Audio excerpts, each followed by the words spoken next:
When the strippers off birth control are performing, they earn the most tips right around their ovulation. Hit me with it.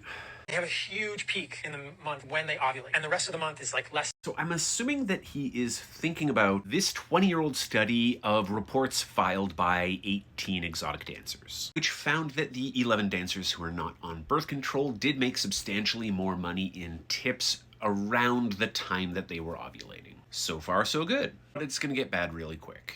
Clearly, men know. Because this conclusion is purely speculative. Even if we concede that the effect is real, that it's not just an illusion created by a small sample, there's nothing in the data that tells us whether this is an effect of men being able to detect ovulation or ovulation having some sort of effect on the dancer's performance. In fairness to this guy, he's actually just repeating the conclusions that were reached by the 3 men who authored this study, who never witnessed any of the performances or collected any sort of qualitative data. They analyzed spreadsheets and then proceeded to reach conclusions that placed all of the agency in the hands of the male customers. And men are paying women more when they're ovulating. There's something going on here. They're communicating. So this I agree with. Something is going on, something is being communicated, but how?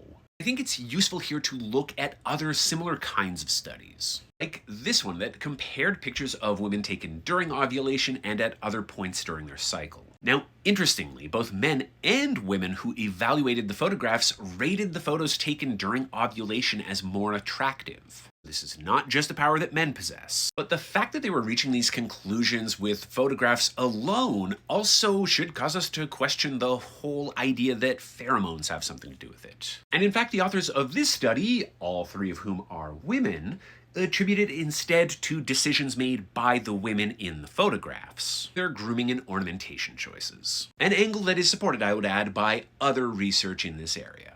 And being on birth control abolishes that. So making mate pairing more difficult, birth control, pheromones, smelling, that's how we got on this. And there you have it. There was another argument, and they decided to shoehorn this research in to support it, even though it has absolutely nothing to do with mate selection. Is it too much to ask that Podcast Bros should possess some sort of qualification to talk about scholarly research?